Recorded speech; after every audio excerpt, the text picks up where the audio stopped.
Bonjour à tous, aujourd'hui exercice sur les suites géométriques avec ici un restaurateur qui a produit 2500 kg de déchets non recyclables en 2017 et 2350 en 2018.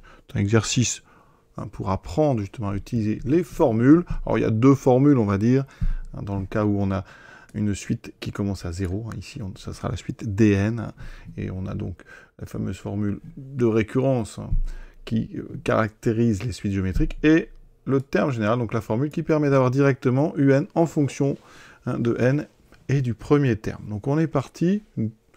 Donc, première question, c'est un taux d'évolution qu'on vous demande. Donc c'est la fameuse formule VF moins VI sur VI. Pour pouvoir utiliser cette formule, c'est bien de faire un petit schéma pour résumer la situation. Donc ici, on a 2500 kg donc en 2017 qui passe à 2350 kg en 2018. On vous demande le pourcentage de réduction.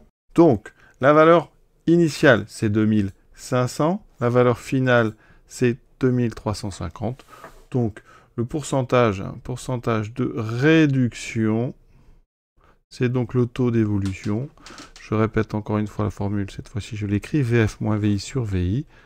Donc, je calcule la différence entre 2018 et 2017, donc ça fait 2350 moins 2500, divisé par la valeur initiale qui est 2500. On va obtenir un nombre négatif. On nous annonce d'ailleurs que c'est une réduction. On fait le calcul, ça fait moins 0,06 exactement. Donc en pourcent, ça fait moins 6%. On doit le mettre en pourcent puisqu'on vous demande un pourcentage de réduction. Donc le pourcentage de réduction est donc de 6%. 6% de baisse entre 2017 et 2018. On passe maintenant à la question 2, on arrive sur les suites. Maintenant, à partir de 2018, le restaurateur prévoit de réduire de 5%. Donc on oublie la première question, on est en 2018.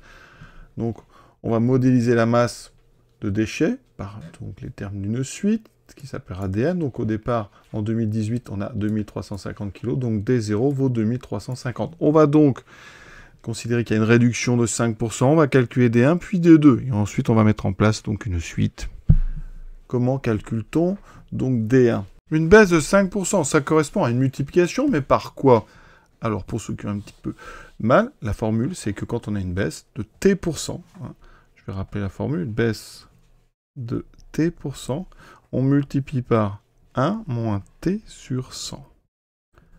Donc ici, c'est une baisse de 5%, donc ça fait 1 moins 5 sur 100, qui fait 1 moins 0,05, et donc 0,95. Donc on fait une multiplication par 0,95. Vous n'êtes pas obligé de le justifier, 5%, c'est directement quand on baisse un coefficient multiplicateur de 0,95. Donc ça veut dire que D1 va être égal à D0 que multiplie 0,95, c'est-à-dire 2350 fois 0,95. La machine, la calculatrice m'indique 2232,5. Donc, on a répondu à la question, on devait aller D2, D1. Donc, D2 vaudra, eh bien, on prend D1 et on fait la même baisse de 5%. Donc, c'est le résultat qu'on vient de calculer, qu'on multiplie à nouveau par 0,95. Et on obtient, vous voyez, 2120,875. Si on doit arrondir au kilo, on va quand même le faire. Donc ici, on arrondira. Donc à peu près 2232. Alors comme ça finit par 5, vous arrondissez à 32 ou 33. Et ensuite, ici, 2121 kilos. J'arrondis au plus proche. Voilà donc pour notre petite question A. Question B. Expliquez pourquoi la suite DN est géométrique. Donnez sa raison et son sens de variation. Donc, on a dit, d'une année à l'autre, on multiplie par... Donc ici 0,95, puisqu'on réduit de 5%. On va écrire, donc d'une année à l'autre, on réduit de 5%, donc on multiplie toujours par le même nombre 0,95. Donc ça veut dire que DN est une suite géométrique. Quand on a comme ça une évolution en pourcentage d'une année à l'autre, c'est toujours géométrique. Deux raisons, eh bien c'est ce fameux coefficient multiplicateur qui correspond à une baisse de 5%, donc deux raisons Q égale à 0,95.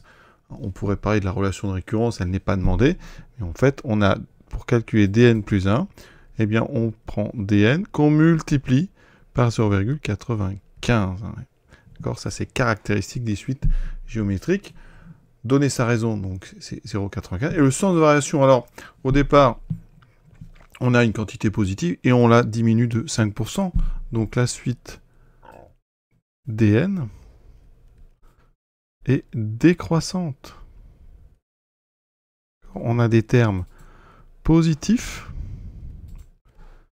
avec une raison, avec un nombre q, donc qui est plus petit que 1. D'accord ? Avec une raison positive plus petit que 1. Donc ici c'est normal, on enlève 5%, donc la suite est décroissante.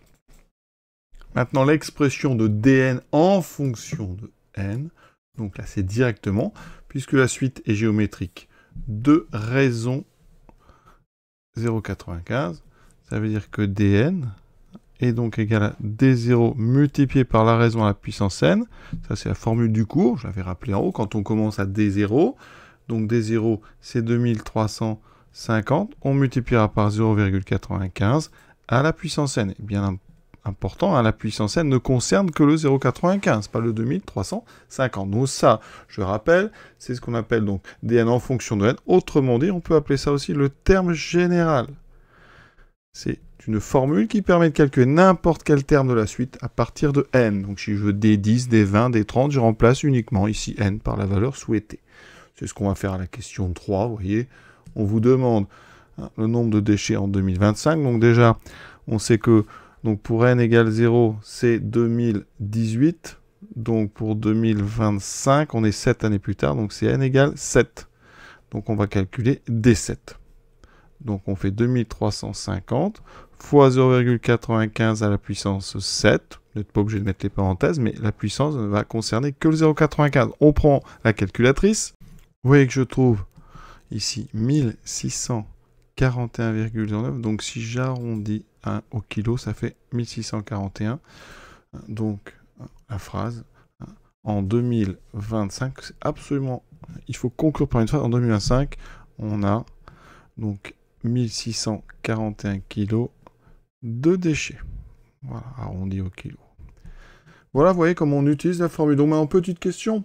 On partait de 2350. À partir de quand est-ce que la masse des déchets va être réduite au moins de moitié? Donc on va calculer la moitié de 2350. Ça fait 1175. Donc on veut que dn soit inférieur ou égal à 1175 pour réduire au moins de moitié. Donc là, on prend la calculatrice et on va regarder, on va calculer les termes successivement, tranquillement. Donc je vais vous montrer. Ça va donner donc ceci. Je mets 2350. Je vais calculer par exemple 0,95 puissance 10 pour voir où on en est au niveau de n égale 10. Donc je suis à 1400. Je ne suis pas encore à 1175, donc je vais aller plus loin. Alors ici, on peut soit remonter et changer le 10. On va mettre... Par exemple, 12. On essaye 12. Voilà, on n'est pas encore. Je reviens. Et alors, vous pouvez soit revenir en arrière, soit calculer. Donc, je vais faire 14. 14 1146. Donc, ça, c'est parfait. Alors, je vais garder celui-ci et je vais réécrire celui d'avant. Donc, 0,95 puissance donc 13, vous voyez. On va noter tout ça. Donc, ici, on a D13 qui vaut donc à peu près 1206, D14 qui est à peu près 1146, donc ça veut dire que c'est pour n égale 14. Hein.